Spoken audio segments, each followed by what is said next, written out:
incomodar muito, que vou me apoiar em algumas imagens para refletir sobre esse tema que cada vez mais vem me encantando, literalmente encantamento, né? Que é o tema da reencarnação, né? E quando eu coloquei esse título, Processo Reencarnatório, depois eu fiquei pensando, puxa, mas o Ademar vai discutir só especificamente o momento do nascimento, e etc. Não, eu não vou fazer isso desta vez. Eu acho que essa é uma discussão fundamental, né, para a gente entender mais uma série de coisas, mas eu queria fazer uma discussão que é anterior, que é exatamente, em linhas gerais, sobre todo o processo reencarnatório, como é que rola, como é que a gente pode refletir sobre essa questão da liberdade e da determinação. Ou seja, do quanto que há de possibilidades em aberto e o quanto que as coisas estão pré-determinadas no processo da vida. Que não é uma questão recente ou específica dos espíritas. Essa discussão entre autonomia e determinação é uma discussão que atinge vários outros campos do conhecimento humano. Por exemplo, hoje boa parte do conhecimento científico no campo da biologia, no campo da própria filosofia da ciência, se apoia muito, por exemplo, no modelo da evolução biológica, que diz que todos nós somos processos de uma seleção natural e, pelo menos do ponto de vista biológico, mas muitos dos cientistas, inclusive do ponto de vista da nossa consciência, do nosso comportamento, etc., nós somos o produto daquilo que é possível, do mais apto à sobrevivência, que o processo de evolução permitiu construir, né? Essa é uma visão bastante corrente do ponto de vista da ciência. Do ponto de vista da sociologia, esse debate, então, ele está no centro de boa parte das discussões, né? A gente tem se envolvido muito isso na discussão do próprio projeto do doutorado, que estuda o campo específico da saúde, das políticas de saúde, mas a gente observa que essa discussão está presente em vários outros setores da vida, né? E existem várias escolas que dizem o seguinte: nós somos totalmente determinados pelaquilo que a sociedade nos impõe. Se a gente pegar o que está aqui embaixo, a corrente crítica, que vem dos materialistas, né, vem como desenvolvimento do pensamento do marxismo, né, ele diz o seguinte: o homem é produto das classes sociais. Né, tem ideologia para mascarar essas histórias, etc. Mas no fundo, nós somos pré-determinados e a nossa vida, tá certo? Ela está excluída pela nossa relação de classe.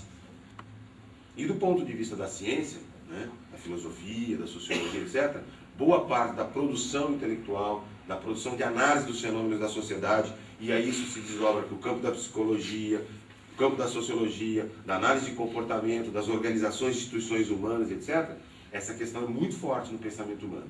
Somos aquilo que a sociedade determina. Existem alguns autores do campo da sociologia, né, que fazem toda uma análise do estrutural funcionalismo, que é a maneira de pensar hoje hegemônica no nosso campo, né, e particularmente um pensador que é o Parsons, né, que é uma referência no campo da sociologia, etc., que ele chega ao fundo de elaborar de uma maneira muito mais rica. Eu vou dar só esse exemplo, poderia dar outros autores, mas acho que porque a gente quer, eu só quero mostrar que isso é muito forte. Ele, por exemplo, diz o seguinte, que nós somos, de alguma maneira, moldados por essa tríade, as funções, as normas e os valores que a sociedade predetermina. Por exemplo, estudando o comportamento dos médicos, né? Hoje é dia dos médicos, vou usar isso como exemplo, podia dar para qualquer coisa. Podia pegar um policial, podia pegar um professor, podia pegar um padre, podia pegar um espírita dentro da instituição espírita. Mas vamos usar o exemplo do médico, né? Todo médico tem uma função, tem uma atribuição que está dada.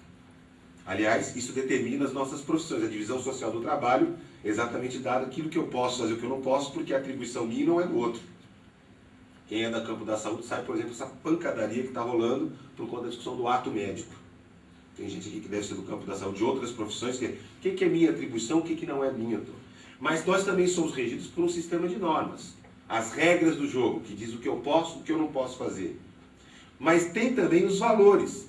Aquilo que está no campo normativo, tá certo? Aquilo que está no campo da ideologia, da cultura, etc., que diz. Então, eu vou dar um exemplo concreto. Quando o estudante de medicina chega numa escola médica, ele pode vir numa família extremamente carente, o que é muito raro. Mas até pode. Eu dou aula há 20 anos em escola de medicina, né? Foram pouquíssimos os alunos que vieram de classes sociais mais baixas. Mas quando ele chega, tá certo? Ele vai para a escola para aprender quais são os papéis e as atribuições. Tá certo? Ele vai entrar no sistema de normas, o que um médico pode ou não pode fazer. Durante os 6 anos ele vai fazer tal. Mas tem alguma coisa que antecede, que são os valores, que não precisa de 2 semanas dentro da faculdade de medicina para ele estar se portando igualzinho ao médico. É verdade ou não é, senhor? a pensar da forma autoritária com que os médicos pensam, a fazer as mesmas bobeiras, a fazer a mesma atitude, a andar com o estetoscópio pendurado no meio do shopping center para mostrar que ele tem um demão. Já viram isso, né? Aqui em Pelotas tem faculdade de medicina, vocês sabem o que eu estou falando.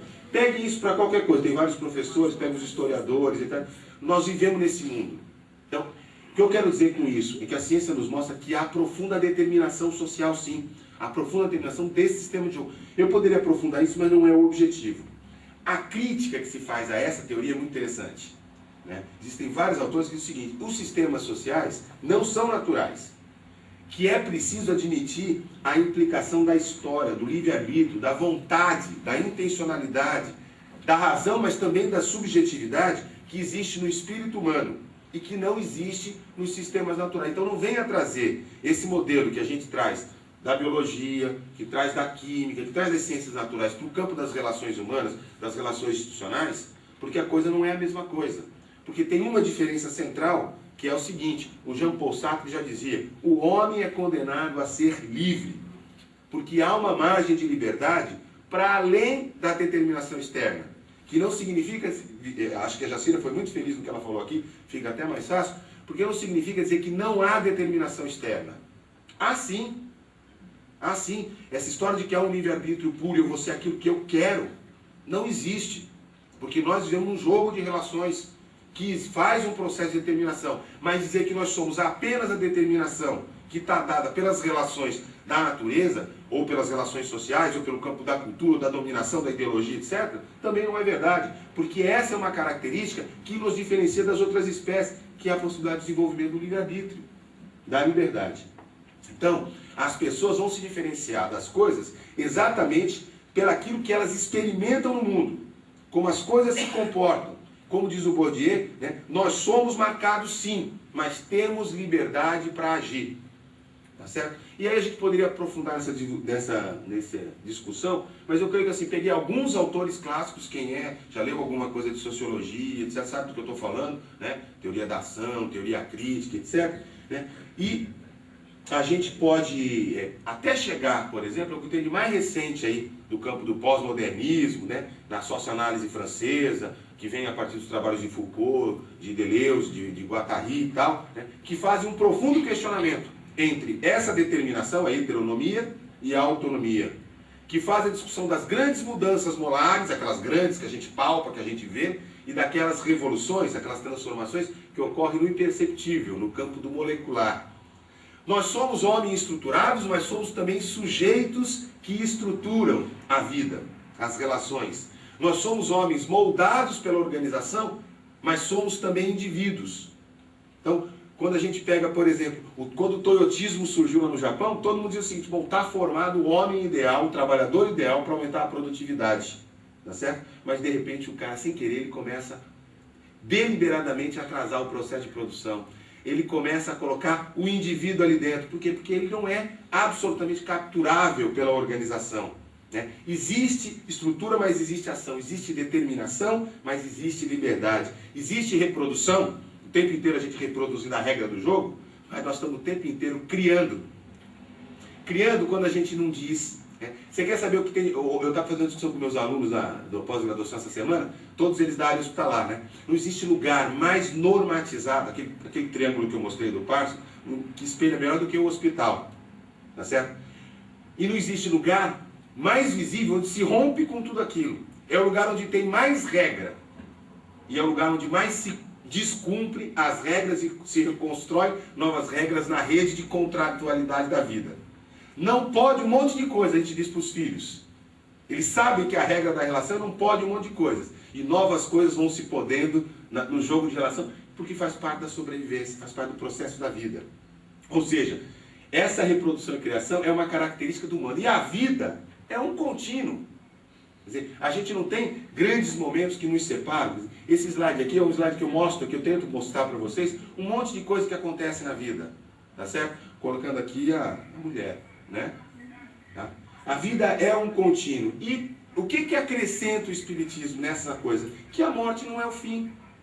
Tá certo? A morte, na verdade, é o reencontro, tá certo? Num novo, e a continuidade da vida num outro mundo de existência, de relações, também marcado por outras regras. Eu gostaria um dia até de aprofundar essa discussão, né, sobre como é que é a vida no mundo dos espíritos, etc. Mas que após um certo tempo, né, a gente se vê novamente lançado no processo da vida, né, através da reencarnação. Né?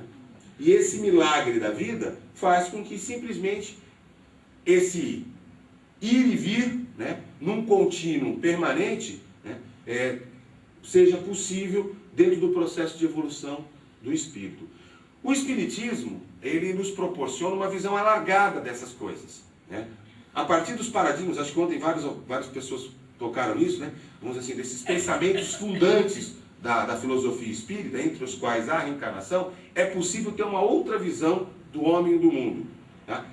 Talvez não uma outra, mas uma visão mais ampliada, mais qualificada, mais aprofundada, que nos permite refletir de maneira diferente. E é impressionante como muitos espíritas, né, tornam pequena essa visão, exatamente porque não conseguem romper com essa visão do processo reencarnatório como alguma coisa do processo de construção da vida, da natureza, como uma lei natural. E precisam compreendê-la o tempo inteiro como alguma coisa que nos predetermina e que justifica tudo e a todos. Ontem eu comentava com algumas pessoas, quando acabou aqui o debate, dizer que um dos grandes problemas do espírita é achar que ele tem que ter resposta para todas as coisas.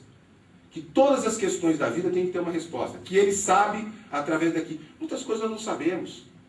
E admitir que nós não sabemos muitas das coisas, que muitas coisas precisam de mais tempo para aprofundar, precisa de mais vivência, precisa de mais sabedoria, e não é só de inteligência, mas sabedoria, tá certo? Para poder compreender determinados significados da vida e produzir certas reflexões nesse sentido. Até porque, se a vida não está toda ela pré-determinada, se tem liberdade, se tem autonomia, tem coisas que estão para ser construídas. E que bonito, que libertadora é essa visão que o Espiritismo nos traz.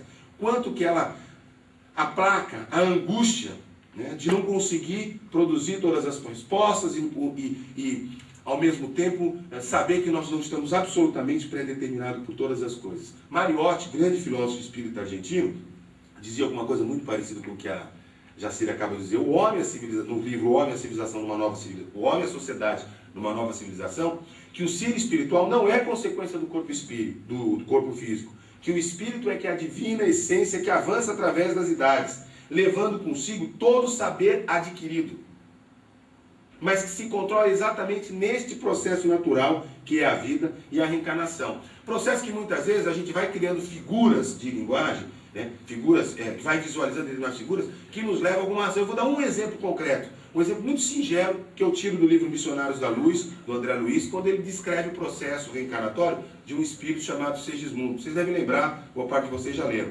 O Segismundo vai reencarnar, certo? Aí tem a redução do perispírito antes da fecundação e os mentores entregam aos pais num processo de assimilação mental. E após o ato sexual, os mentores vão lá e escolhem o espermatozoide mais conveniente para a fecundação e vão dirigir os influxos para que ele tenha um sucesso, etc, etc.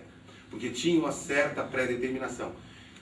Me parece que é absolutamente contraditório com qualquer possibilidade de compreender a vida como um processo natural. Essa tutelação, essa tutela, essa manipulação por terceiros do processo da vida. Seria difícil a gente compreender que a aprendizagem, os erros e os acertos, as experiências da vida acontecerão naturalmente dentro das possibilidades que as leis da natureza nos dão? Que precisa ter alguém que vai lá e escolhe o espermatozoide. Gente, escolhe o espermatozoide. Nem na inseminação in vitro a gente é capaz de escolher um espermatozoide quando está individualizando. A gente precisa esperar todos que fecundam, depois analisar e ver qual que vai, né? Qual que vai deixar permitir, se eu quiser que nasça uma loirinha de olho azul e etc e tal. Então assim, vai se criando toda uma ideologia, todo um sistema de valores para justificar que a vida tem que ser tudo explicado, que tudo tem que estar lá dado, tá certo? Por uma certa lei de causa e efeito, que na verdade mina completamente a nossa capacidade de exercer aquilo que mobiliza o espírito num processo de evolução, que é a liberdade, que é o livre-arbítrio, que é o Senhor responsável e que vai determinar as nossas consequências. Ou seja, toda a reação advinda do nosso processo evolutivo, vai vir exatamente pelo exercício da liberdade. Se tudo está absolutamente pré-determinado, me parece que há uma enorme contradição. Tá? Desculpa. Então, eu acho que quando o Homero me pediu, reflita sobre um tema, eu centrei a minha vontade de conversar com vocês exatamente nessa dobra da determinação e da autonomia. Coisas muito interessantes eu tenho refletido sobre isso. Né? Do campo, por exemplo, da genética, que a gente tem trabalhado bastante, né? Você lembra de fenótipo e genótipo? Né? Fenótipos são todas aquelas características observáveis, variáveis, tal, como aparência física, estado de saúde, emoções e etc. E o genótipo é aquilo que está constante em toda a nossa vida, o nosso padrão, né? Que não depende dessas características variáveis. Mas vai determinar uma gama, uma variação de fenótipos possíveis, que são as reações alternativas de desenvolvimento e metabolismo, que podem ocorrer quando a gente tem o nosso genótipo dentro de um certo ambiente possível. Né? Qual é o fenótipo que vai se concretizar? Entre os próprios cientistas permanece uma intensa dificuldade de definir, porque de um lado tem aqueles que acreditam que o comportamento está totalmente geneticamente programado, que a gente não sabe ainda qual gene, na verdade trouxe um pouco do campo da neurociência, que tinha no passado a pretensão de achar qual era o pedacinho do cérebro, e hoje já estão procurando lá no nível dos genes, qual que é aquele que, por exemplo, explica por que o cara é homossexual, ou por que o cara tem tendência para o alcoolismo, ou por que ele é violento, ou por que ele é um grande carismático líder, ou por que ele é um submisso, etc. e tal. E de outro, aqueles que consideram o seguinte, existem sim características orgânicas, genéticas, etc., que nos dão um certo padrão, mas fundamentalmente nós somos frutos da educação, ou seja, da sociedade. Né? Nos últimos 5 anos, esse debate está cada vez mais intenso, né? E a busca por qual é esse gene é extremamente interessante. Né? Qual é o fenótipo que vai se concretizar, ou seja, o que efetivamente vai acontecer, vai depender muito do ambiente, tá certo? E dessas interações com as possibilidades físicas que a gente tem. Né?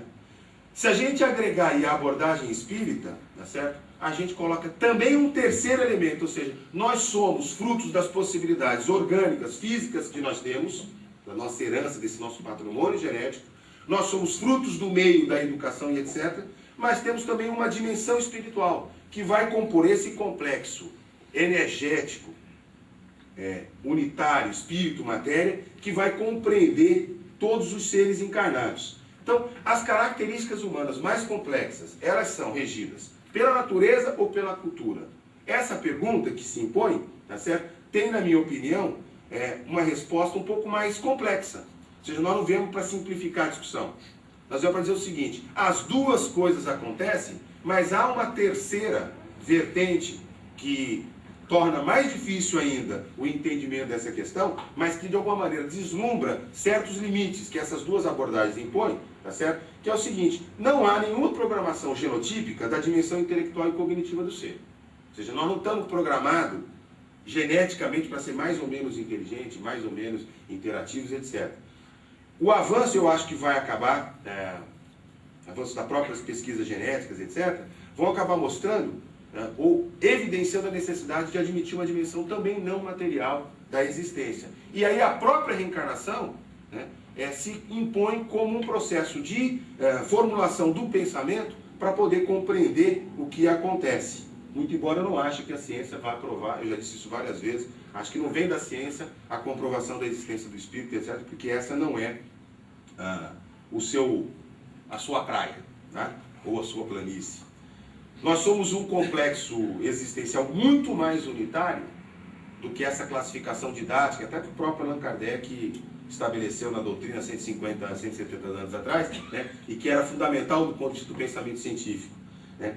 Espírito e matéria, né, são muito menos diferenciados, estão muito distantes, a gente usa muito para classificação, do que a gente pensa, tá certo?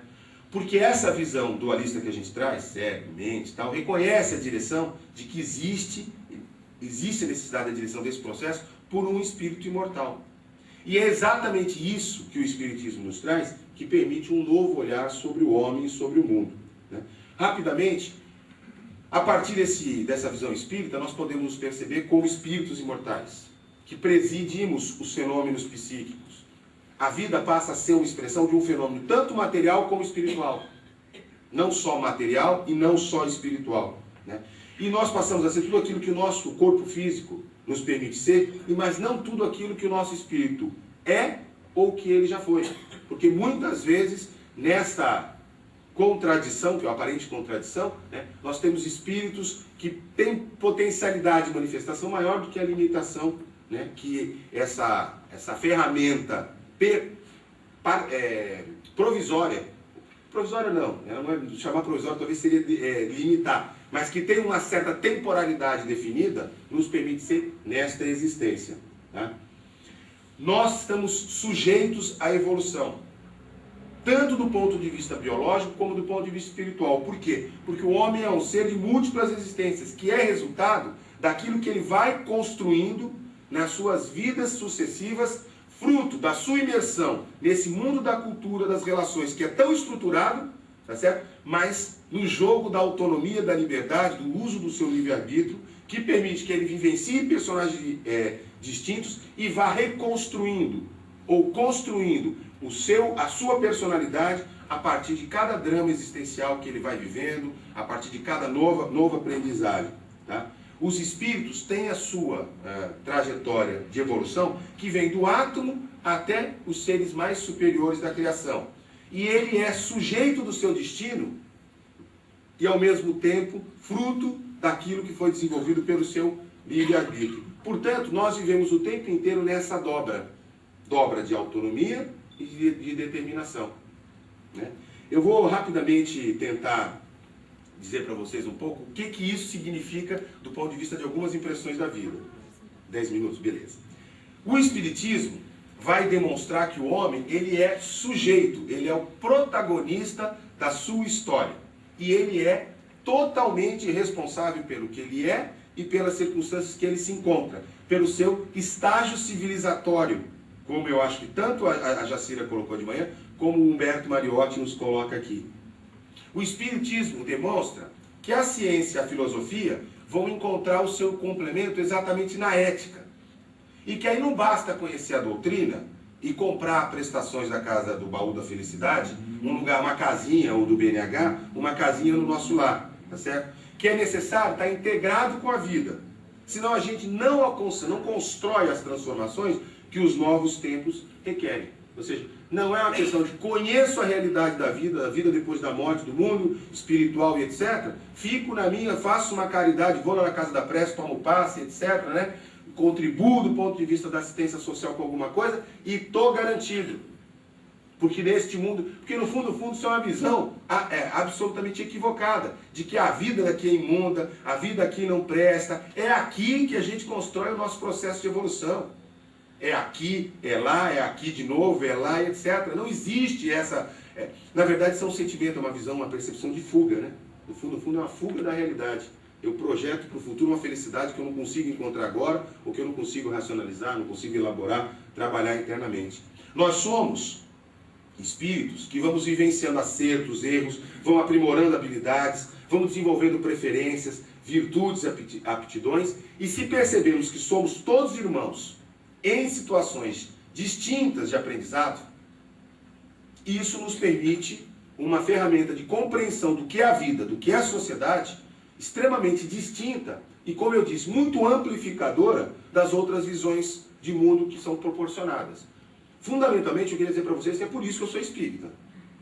É por isso, entendeu? Porque eu me sinto extremamente confortável, tá certo? Primeiro, de não ter todas as respostas, né? Não me sinto nenhuma obrigação de ter e de dá-las, né? Mas do ponto de vista dos sistemas filosóficos existentes, é esse que me permite alargar e compreender melhor os fenômenos da vida.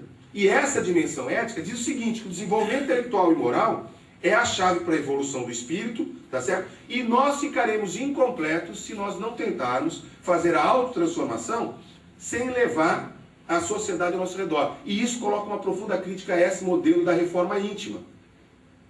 Que basta nos reformar intimamente. Óbvio que as revoluções, as transformações também ocorrem no campo individual. Mas não é um processo isolado. O vídeo, por isso que eu falei que eu ia usar o vídeo, aquele vídeo que a música que a gente viu no começo, mostra isso. Né? Qual que é o modelo de segurança que a gente tem hoje? É carro blindado, é ter grana e comprar uma casa toda blindada, toda forte, não sei o que, não sei o que, não sei o que. Pô, não deveria ser o contrário. É estar envolvido com a sociedade para todo mundo viver bem, eu poder usar, né, tudo aquilo que eu tenho e, enfim, ser feliz, etc. Não, eu tenho para me isolar. É absurdo. Tá? A própria visão, a reencarnação, portanto, nos traz uma visão amplificadora da vida. E isso é uma libertação para o espírito, trazendo uma nova dimensão para a vida e para a morte. Por exemplo, se eu pensar dessa maneira, a saúde, a Jacira pegou bem a questão da criminalidade. Só dando um exemplo concreto da saúde, ela deixa de ser pensada na perspectiva de culpa e castigo, de sofrimento, para ser compreendida como diversidade, como perigo, como sinal, como estímulo ou como oportunidade. Vou dar 2 exemplos. Aliás, um exemplo com 2 situações. Tem um médico amigo meu de Americana, está com uma filha de 20 e poucos anos com esclerose múltipla. Ele é espírita, dirigente de uma casa espírita, lá uma pessoa boníssima, fantástica, e ele está convencido, certo? E a filha se convenceu, tá certo? De que aquele processo é um processo kármico, certo? Ou seja, que a esclerose múltipla se explica porque ela, numa encarnação passada, tal, e ele já fez todo o sistema explicativo, não interessa entrar no coisa, mas faz uma justificativa. Tá? A menina enfrenta a esclerose múltipla com sofrimento, com uma sensação de culpa, de sofrimento profundo, porque no fundo é castigo. Ela está sendo castigada por alguma coisa que ela fez que ela não lembra. E ela vive. Eu tenho um irmão, algumas pessoas aqui conhecem, está com 42 anos, que tem esclerose múltipla. E que vai progressivamente perdendo várias possibilidades de ser a pessoa que ele era 20 anos atrás.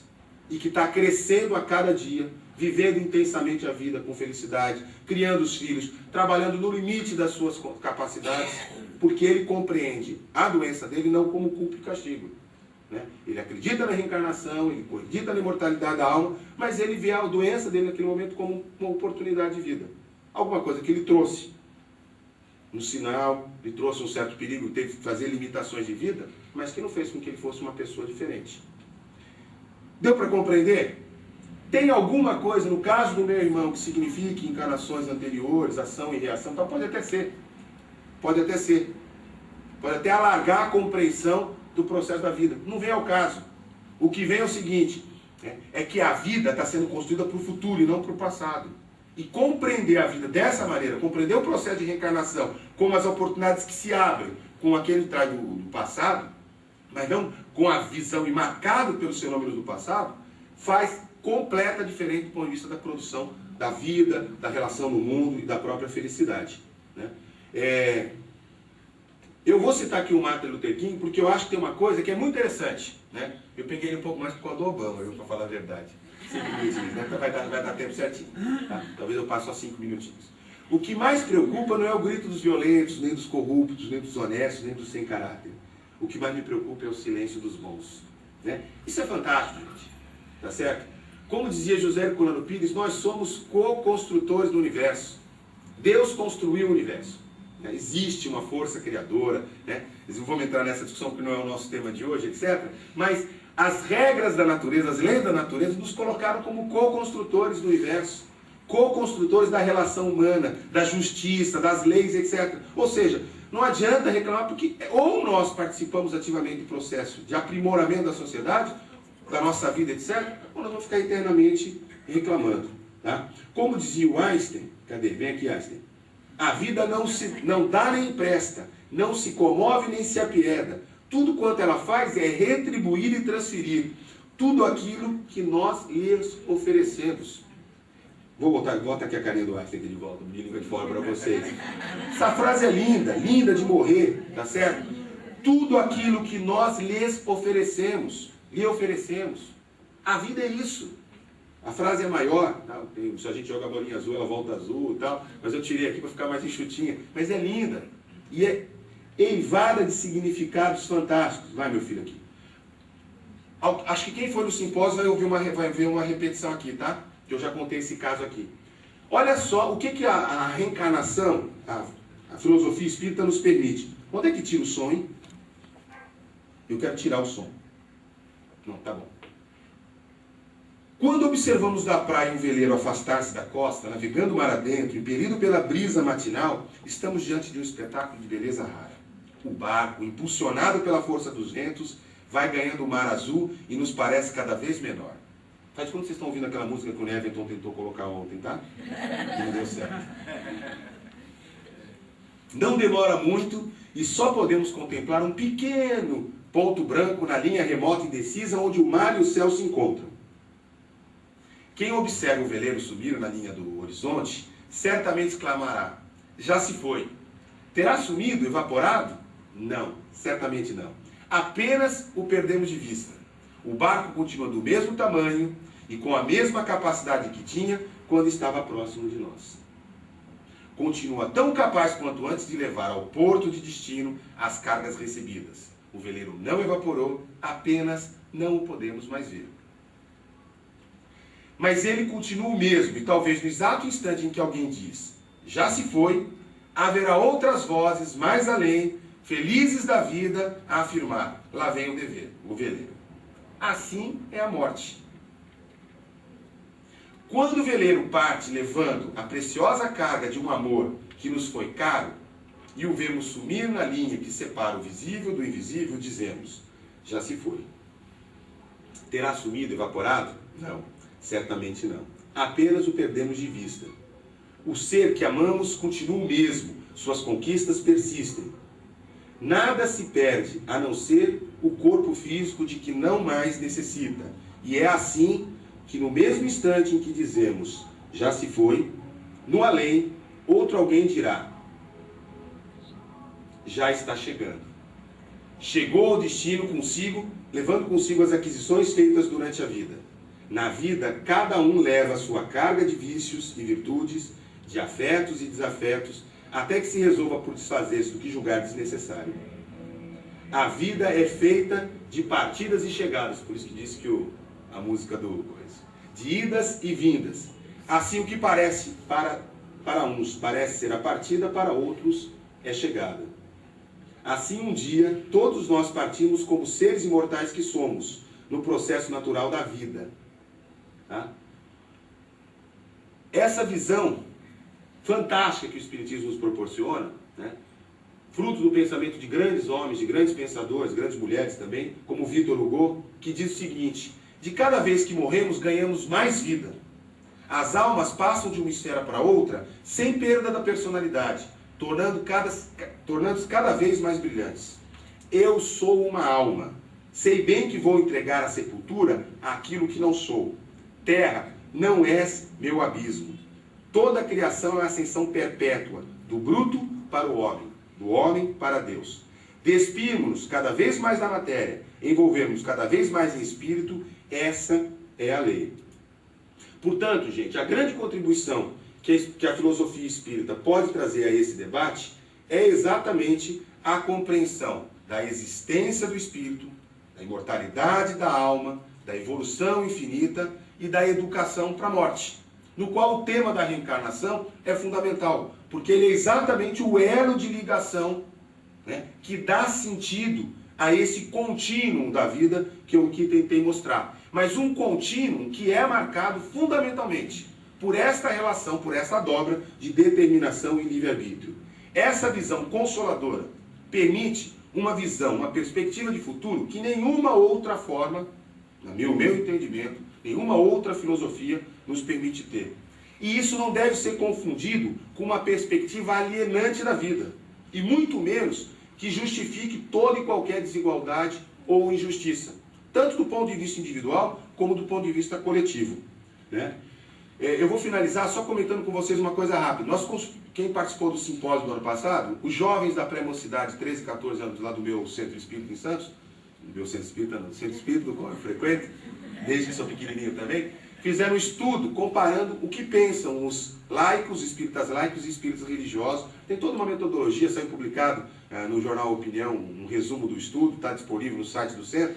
Mas eles mostram o seguinte na conclusão, que os espíritas religiosos, partindo dos mesmos pressupostos da obra de Allan Kardec, etc., tendem a explicar os problemas individuais e coletivos sempre como provas, ou expiações, ou por lei de causa e efeito, e se subordinam a um determinismo rígido, Sempre tem explicação para tudo, buscando respaldo nessas teorias. Os espíritas que se aglutinam em torno da cepa, né, que a gente está adjetivando aqui, talvez inadequadamente como espíritas laicos, né, acreditam em explicações muito menos vinculadas ao determinismo e ao fatalismo.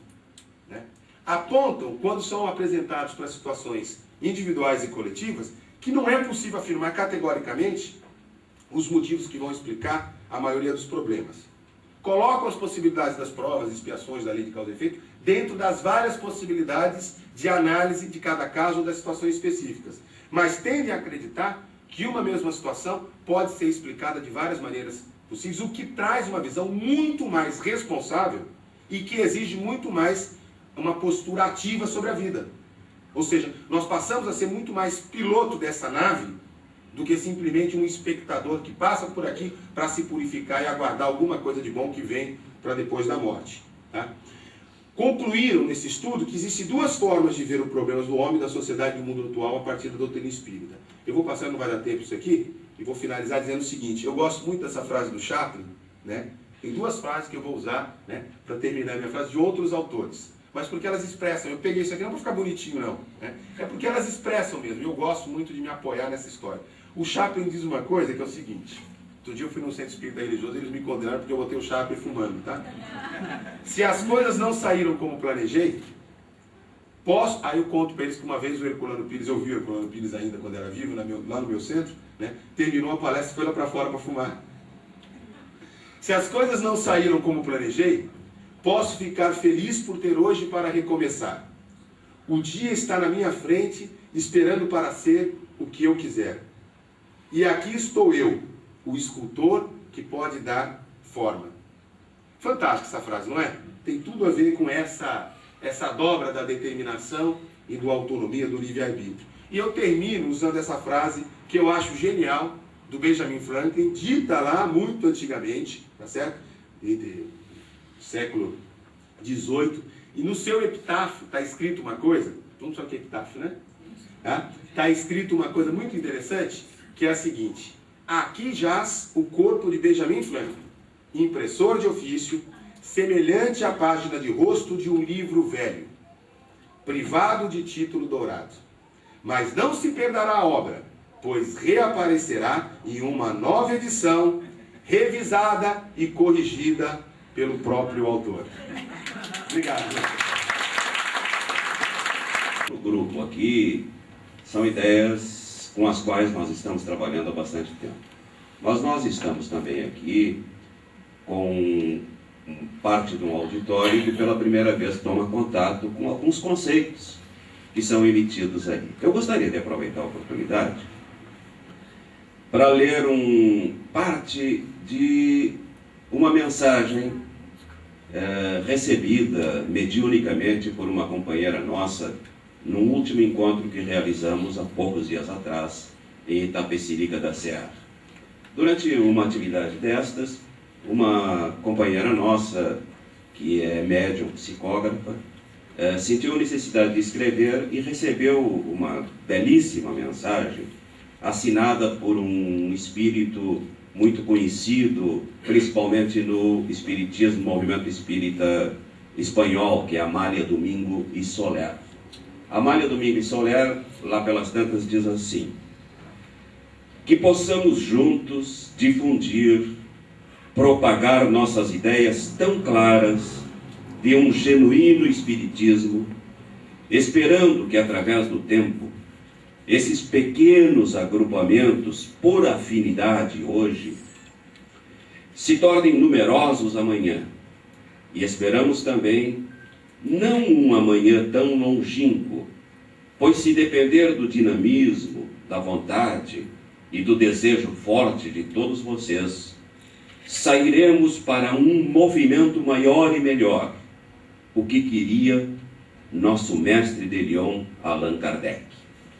Eu gostaria de aproveitar esse momento e pedir a contribuição especificamente do Adhemar, porque estamos trabalhando desde o ano 2000, quando lançamos o Congresso de Porto Alegre, com um projeto que chamamos de atualização do Espiritismo.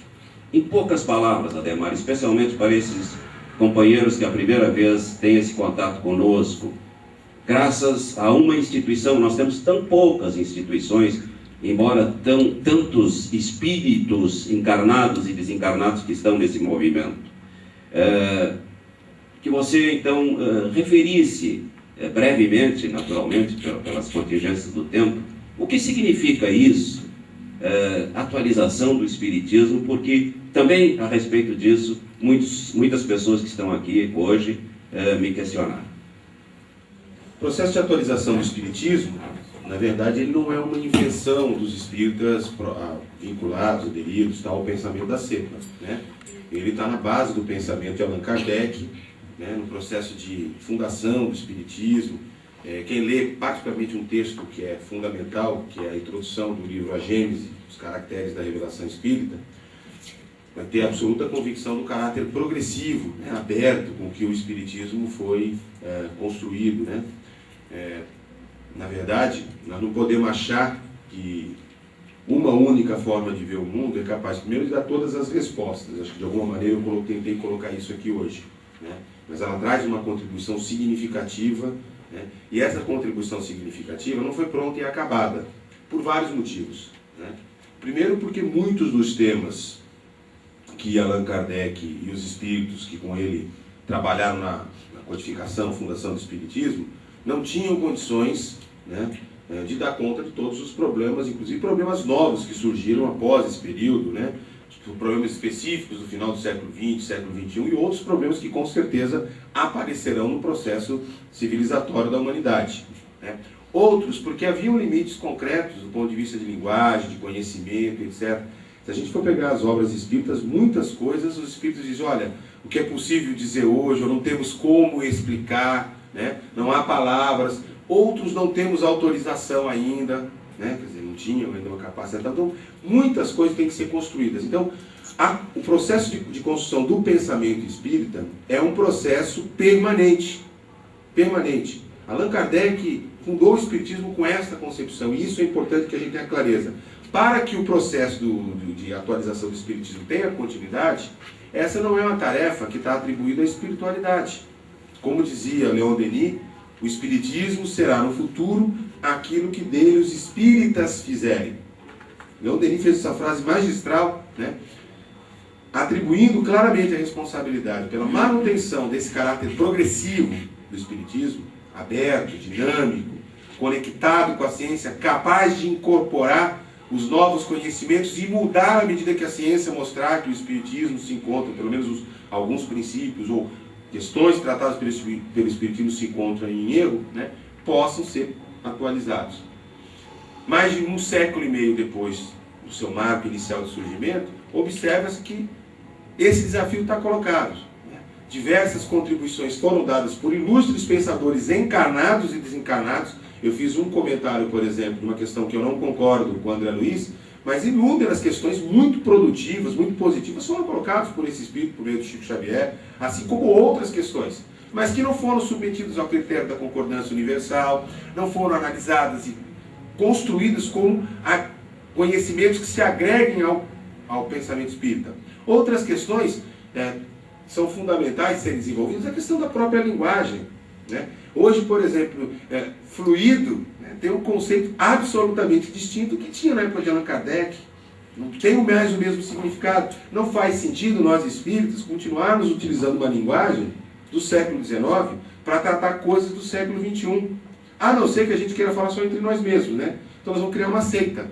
E não uma forma, uma filosofia, tá certo? Com capacidade de comunicação com o mundo. Então essa é uma escolha que nós temos que fazer. Esse processo de atualização não é feito por uma pessoa, não é feito por um congresso, por uma única instituição. Esse é um processo do acúmulo da nossa produção. Eventos como esse vão construindo processos de atualização. E esse é o nosso desafio. E construindo juntos, a Confederação Espírita Pan-Americana tem uma proposta de construção de uma agenda, né? Tem uma proposta de construção de um processo de atualização, né, que a gente vem desenvolvendo a todos os nossos eventos, os nossos congressos, etc. Mas também não nos consideramos donos da verdade, não. A gente acha que, na verdade, a força das coisas vai se impor de uma maneira muito clara. Né? Então, algumas coisas a gente pode ir atualizando permanentemente. Vou dar um exemplo concreto. Na minha instituição, né? A gente já não fala mais passe. Aliás, tem várias, inclusive, que nem jamais trabalham com passe. A gente ainda faz os trabalhos de emissão energética, que no fundo, é o antigo passe, mas com uma compreensão muito mais clara do ponto de vista da ciência, dos mecanismos, dos limites, das possibilidades. Emissão energética próxima, emissão energética à distância, etc. Estou dando um exemplo bem singelo, bem simples, mas repleto de significados, porque as pessoas sabem exatamente o que está acontecendo naquele momento, quais são os limites, que postura para a vida ela tem que ter, etc. Outras questões estão colocadas para a gente pelo seguinte: ou a gente faz o processo de atualização do Espiritismo, acho que, eu não lembro que acho que o Marcelo Henrique colocou isso ontem no final da conclusão dele, ou nós vamos entrar para a história como um movimento muito legalzinho, bacana, que tratou de coisas decentes, etc. E vamos virar peça de museu. As obras vão virar peça de museu, vamos sim se estar, como eu disse, numa seita, né, e perder a potência, né, que a filosofia espírita tem de comunicação com o mundo. Então acho que, em linhas gerais, para não me aprofundar muito, né, existem no site da CEPA alguns textos, né, tem uma publicação que a gente fez em livro, mas que ela está disponível, estão disponíveis esse texto no site da CEPA, né, que são frutos do excelente congresso que nós fizemos em Porto Alegre no ano 2000, né, e que fazem uma interessante discussão sobre o processo de atualização do Espiritismo. Né? Ou seja, a partir de uma visão não religiosa, que não é a religiosa, contra as religiões, mas uma visão laica, uma visão livre pensadora, uma visão genuinamente kardecista, porque se baseia nos preceitos de Allan Kardec, nos fundamentos da doutrina espírita criada por Allan Kardec, tá certo? Mas livre pensadora, conectada com o mundo, conversando com as outras formas de conhecimento, sem a pretensão de ser a verdade ou a única verdade, que é a pretensão de todas as religiões, coisa que o Espiritismo não é. Até porque não temos sacerdote, não temos quem fala a palavra final, não é o Homero que vai ser o responsável por falar todas as coisas aqui em Pelotas, o Milton, o Ademar, a Jacira e tal, ou qualquer pessoa. Nós somos livres, livres para buscar na história, na economia, nas ciências sociais, na biologia, na genética, aonde for, elementos para compreender melhor a vida e, ao mesmo tempo, propor essa visão tão generosa, tão solidária, né, tão fantástica de vida, que é o Espiritismo. A palavra determinismo. Queria, se possível, que você pudesse falar sobre isso. O que eu observo? Que o determinismo está muito vinculado, a palavra determinismo no meio espírita, ao conceito de coisas que já estavam explicitamente determinadas, né? Eu sei que você é um estudioso da filosofia e queria verificar com você se nós não poderíamos propor que a gente tratasse o determinismo como algo, dentro de uma visão dialética, por exemplo, em que um conjunto de condições determinam, digamos, as condições seguintes que são sucedidas por ela. Você estava falando, por exemplo, sobre todo um conjunto de fatores que influenciam na nossa saúde, todo um conjunto de fatores que influenciam sobre a nossa vida, né? Tanto a nossa vivência passada como fatores ambientais. Você não acha que o discurso espírita também poderia, digamos, se alinhar com isso? A gente poderia sim usar a palavra determinismo, mas no conceito de um conjunto de fatores que determinam, digamos, as condições de vida, etc., que temos. Fatalismo, inexoravelmente a coisa acontecerá ou aconteceu em função de uma determinada coisa. O determinismo, do ponto de vista da ciência, ele abre possibilidades. Mas, Mauro, a análise que se faz hoje do determinismo, né, é que é o seguinte: estas possibilidades, eu posso até medir a probabilidade, mas elas ocorrerão dentro de um certo padrão esperado de possibilidades, né? Então, por exemplo, eu vou pegar a hipertensão arterial, né? Vou pegar um exemplo bem bobo, hipertensão arterial. Eu sei se a pessoa é obesa, se ela é sedentária, se ela fuma, se ela bebe, se ela tem uma dieta rica em sal, se ela tem um excesso de gordura, de colesterol no corpo, etc. Se ela tem um familiar, um componente genético, hereditário, etc. Vive em um ambiente muito estressante, peguei 8 fatores. Ela tem uma probabilidade maior de desenvolver hipertensão arterial. A crítica que hoje se faz é o seguinte: no campo das ciências naturais, que eu acho que tem muito a ver com a tua área de atuação acadêmica, etc., né? A lógica de sistemas, porque no fundo são sistemas, né? Então, se eu fumo mais, se eu bebo mais, se eu não sei o que e tal, posso pegar outros exemplos, eu peguei esse, tá? Ela funciona legalzinho. Então, no campo das probabilidades, etc. e tal. Mas mesmo nesse exemplo, se eu pegar estresse, o que é estresse? que é o tal do fatores ambientais? Porque, então a gente joga para fatores ambientais. O que é o fator ambiental? Pega uma mulher que mora, pega o exemplo dela aqui, mora numa favela na minha região, de palafita, 40 graus em Santos, ela morando num casebre com folha coberto com eternite, cozinhando, o marido alcoólatra, o filho preso, a filha desempregada e etc. Ela não tem hipertensão, ela é saudável. Né? No campo da determinação nós temos esse problema. A crítica que os filósofos da ciência, que a sociologia, a teoria das críticas, etc. estão fazendo é o seguinte: o problema é que exatamente não se coloca nesse sistema a possibilidade do indivíduo alterar essa determinação. Tá? Eu acho que assim, eu não usei aqui porque não deu tempo, tá, mas eu ia falar um pouco hoje. A física quântica mostra muito bem isso. Nós vivemos um mundo de possibilidades. Qual é a possibilidade que vai se determinar? É a possibilidade que é fruto das minhas escolhas. Então, o que eu estou reforçando aqui é assim, existe determinação? Existe. Mas existe fundamentalmente liberdade para construir o processo de determinação. Eu posso, pegando aquele exemplo da esclerose múltipla, eu posso ter uma atitude ou posso ter outra atitude. Pega o exemplo da criminalidade. É difícil, mas eu posso ter caminhos diferentes. Então, compreender esse processo é fundamental. Nós espíritas, se pensarmos do ponto de vista de uma visão muito conservadora, a gente acaba usando as provas, as expiações, a determinação, etc., como um mecanismo alienador da realidade. Tudo eu justifico. Tá certo? Esse povo é miserável porque foi rico na reencarnação passada. Tudo bem que fica difícil explicar como teve tanto rico no passado, porque a história da humanidade não corrobora isso. Não é isso? Aí, mas eu vou justificando e tiro a responsabilidade. Deixa eu dar um exemplo concreto de vida.